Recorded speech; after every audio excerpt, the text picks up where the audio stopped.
물가 안정세 소비자 물가지수 2%대 달성. 뉴스에서 이런 헤드라인 볼 때마다 혹시 이런 생각 안 해보셨어요? 대체 어느 나라 얘기지? 내 월급 빼고 다 오르는 것 같은데.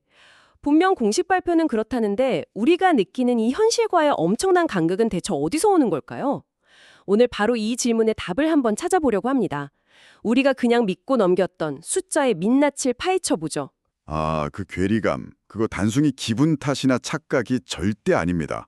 여기에는요, 통계를 만들고 발표하는 그 과정 자체에 숨겨진 구조적인 문제가 있어요. 오늘 우리가 집중적으로 볼 증거가 딱 두 가지가 있습니다. 바로 소비자 물가지수, CPI하고요. 그리고 통화량, M2입니다. 이 두 개를 정부랑 한국은행이 어떻게 다루는지 비교해보면 아주 흥미롭고도 모순적인 패턴이 보일 겁니다. 흥미롭고도 모순적이라니 벌써부터 궁금한데요. 그럼 첫 번째 증거, 그 소비자 물가 지수부터 바로 들어가 보죠. 사실 이게 제일 큰 의문이에요. 아니, 지난 몇 년간 아파트 가격은 말 그대로 폭등했는데 어떻게 공식 물가는 2%대로 안정적일 수가 있는 거죠? 네, 바로 그 지점이 모든 이야기의 출발점입니다. 결론부터 딱 말씀드리면 공식 물가 통계에 우리 삶에서 가장 큰 부분이죠. 내 집의 가치가 빠져 있기 때문입니다. 이걸 전문 용어로는 자가주거비라고 부릅니다. 자가주거비요?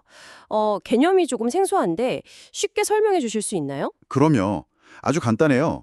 만약 지금 직접 소유한 집에 살고 계신다고 한번 생각해 보세요. 그 집을 만약에 다른 사람한테 월세로 내줬다. 그럼 매달 받을 수 있는 돈이 있겠죠? 바로 그 가상의 월세, 즉 내 집에 사는 것에 대한 기회비용을 주거비의 일부로 보고 물가에 반영하는 개념입니다. 아, 그러니까 제가 은행에 내는 대출 이자랑은 다른 거고 그냥 이 집에 사는 것 자체에 대한 비용을 특정한다 이런 거군요. 정확합니다. 그리고 바로 이 자가주거비 개념이 미국하고 한국의 물가 통계를 가르는 결정적인 차이점이에요. 미국의 소비자 물가지수 CPI에서요. 주거비가 차지하는 비중이 무려 30%가 훌쩍 넘거든요. 그중 상당 부분이 바로 이 자가주거비고요. 그러니까 미국에선 집값이 오르면 공식 물가 지표가 바로 그리고 아주 크게 반응하는 구조인 거죠. 그렇군요. 그럼 한국은 어떤데요? 한국은요. 이 자가주거비라는 개념을 아예 통계에서 빼버립니다. 오직 실제 계약하는 전세금 그리고 월세 변동분만 반영을 하죠. 그런데 더 큰 문제는 이 전월세가 전체 물가지수에서 차지하는 비중도 9% 남짓에 불과하다는 거예요. 미국이랑 비교하면 3분의 1도 안 되는 수준이죠. 잠시만요. 잠깐만요. 그럼 지금 하신 말씀을 제가 정리해보면 제가 수억 원 대출받아서 집을 사서 살고 있는데 그동안 집값이 2배로 폭등을 해도요. 그 엄청난 가격 상승은 공식 물가 상승률에는 거의 영향을 안 준다는 뜻인가요? 네, 바로 그겁니다. 그게 핵심입니다. 전세금이 엄청 오르거나 월세가 올라야만 그 일부가 아주 소극적으로 반영될 뿐이고요. 부동산 매매가 자체가 오르는 건 물가지수라는 거울에 거의 비치지 않는 구조인 셈이죠. 와, 솔직히 좀 충격적인데요. 아니, 대부분의 가정이 소득의 거의 전부를 평생을 바쳐서 집 문제 해결하는 데 쓰잖아요. 근데 그 가장 큰 고통의 원인을 통계가 그냥 외면하고 있었다는 거네요. 이걸 통계 착시라고 해야 할지, 의도된 외면이라고 봐야 할지. 참. 어떤 용어를 쓰든 간에 통계가 국민 대다수의 경제 현실을 제대로 못 담아내고 있다는 비판은 피할 수 없겠죠. 그리고 이런 문제는 단순히 기분 나쁘다 여기서 끝나지 않습니다. 실제 경제 정책의 방향을 왜곡시키는 아주 심각한 결과로 이어지거든요. 알겠습니다. 일단 첫 번째 사실은 명확해졌네요. 물가를 계산할 땐 집값이라는 핵심 변수를 빼버린다. 그래서 글로벌 스탠다드랑은 다른 우리만의 기준을 쓴다. 이거군요. 그런데 여기서부터 이야기가 진짜 재밌어집니다. 다른 경제 지표를 설명할 때는 이 글로벌 스탠다드, 특히 미국 기준을 아주 적극적으로 끌어왔다면서요. 네, 바로 그 모순이 오늘 이야기의 하이라이트입니다. 이중자 때의 두 번째 증거, 바로 시중 통화량 M2에 대한 한국은행의 해명에서 그게 명확히 드러납니다. M2. 시중에 돈이 얼마나 풀렸나 보여주는 그 지표 맞죠?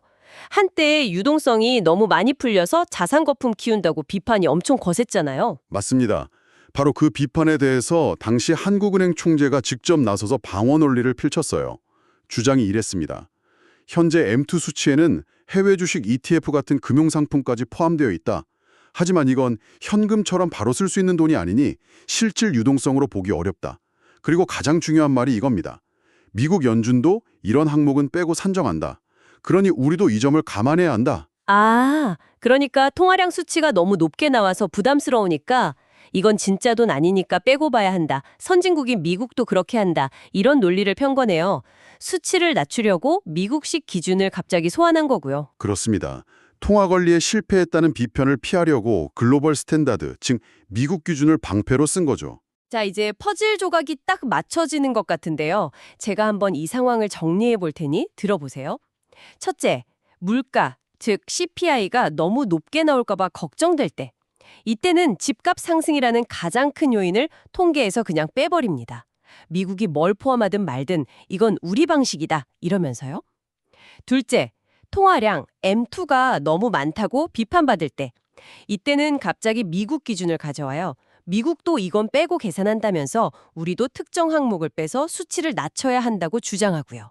완벽한 요약입니다. 와, 이건 그냥 모순을 넘어서 기만적으로까지 느껴지는데요. 필요에 따라서 미국 기준을 그냥 입맛대로 유리할 때만 골라 쓰는 거잖아요, 이거. 이런 걸 비판하는 용어가 있을 것 같은데요. 있습니다. 경제 전문가들은 이런 행태를 뷔페식 통계 기준 적용이라고 꼬집습니다.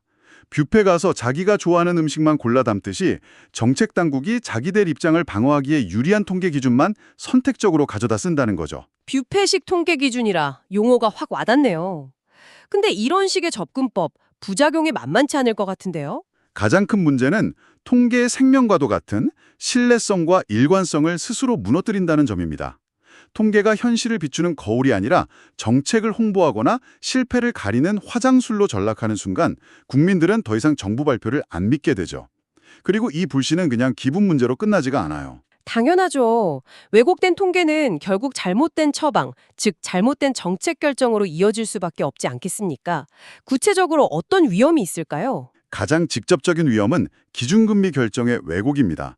아시다시피 중앙은행이 금리를 올리거나 내릴 때 가장 중요하게 보는 지표가 바로 소비자 물가지수거든요. 그런데 공식 물가가 실제 현실보다 훨씬 낮게 잡히면 어떤 일이 벌어질까요? 실제 시장에서는 물가가 막 들끓고 있는데 정책 결정자들은 지표는 안정적인데 이렇게 판단하겠죠. 결국 금리를 올려야 할 타이밍, 그 골든타임을 놓치게 될 거고요. 바로 그겁니다. 보세요. 물가가 2%대로 이렇게 안정적인데 왜 굳이 금리를 올려서 경제에 부담을 줍니까? 이런 주장이 힘을 얻게 되죠.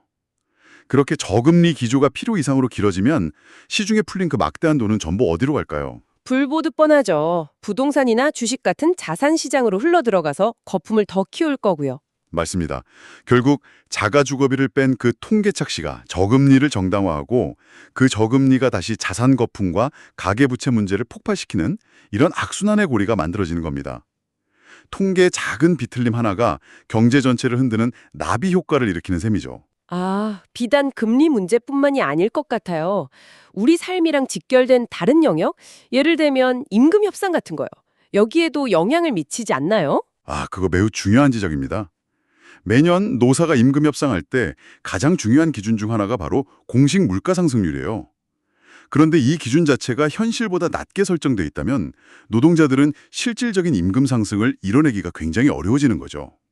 물가가 2% 올랐으니 임금도 그 수준에서 협상합시다. 이 논리 앞에서 아니, 내 생활비는 10%가 올랐다. 이 외침은 힘을 잃게 되는 겁니다. 듣고 보니 더 심각하네요. 연금이나 각종 사회복지 수급액 정할 때도 물가 상승률이 연동되지 않습니까? 결국 통계 왜곡이 은퇴자나 사회적 약자들의 실질 소득을 깎아먹는 결과로 이어질 수도 있겠군요. 그렇습니다. 이처럼 통계는 단순한 숫자가 아니에요. 사회의 자원을 배분하는 기준점이고 경제정책의 나침반입니다. 그 나침판이 고장나 있다면 우리 경제라는 배는 암초를 향해 갈 수밖에 없는 거죠. 결국 오늘 이야기를 관통하는 교훈은 아주 명확해 보입니다. 뉴스 헤드라인에 나오는 소비자 물가 2%대 안정 같은 숫자를 그냥 액면스레로 받아들이면 절대 안 된다는 것. 그 숫자가 어떤 과정을 거쳐서 만들어졌는지, 무엇을 포함하고 또 무엇을 의도적으로 뺐는지 비판적으로 질문하는 자세가 필요하다는 거군요. 맞습니다. 통계는 객관적인 과학의 영역처럼 보이지만 무엇을 어떻게 측정하고 보여줄 것인가, 그 결정 과정에는 언제나 선택과 의도가 개입됩니다. 그 숫자 뒤에 숨은 정책적 맥락을 읽어내려는 노력이 그 어느 때보다 중요합니다. 숫자에 속지 않고 현실을 직시하는 눈을 기르는 것. 오늘 우리가 나눈 이야기가 바로 그 시작점이 될 것 같습니다. 마지막으로 이 논의를 조금 더 확장해서 생각해 볼 만한 질문을 하나 던져드리고 싶습니다. 오늘 우리는 물가지수라는 게 현실의 일부만 보여주는 편집된 진실일 수 있다는 걸 확인했잖아요. 그렇다면 우리가 당연하게 받아들이는 실업률이나 경제성장률 같은 다른 중요한 국가 통계들은요, 과연 현실을 얼마나 정확하게 반영하고 있을까요? 그 숫자들 뒤에는 또 어떤 이야기가 숨어 있을까요? 와, 정말 중요한 질문이네요. 하나의 통계에 대한 의심이 우리가 세상을 이해하는 다른 모든 틀에 대한 건강한 회의감으로 이어지는 것 같습니다.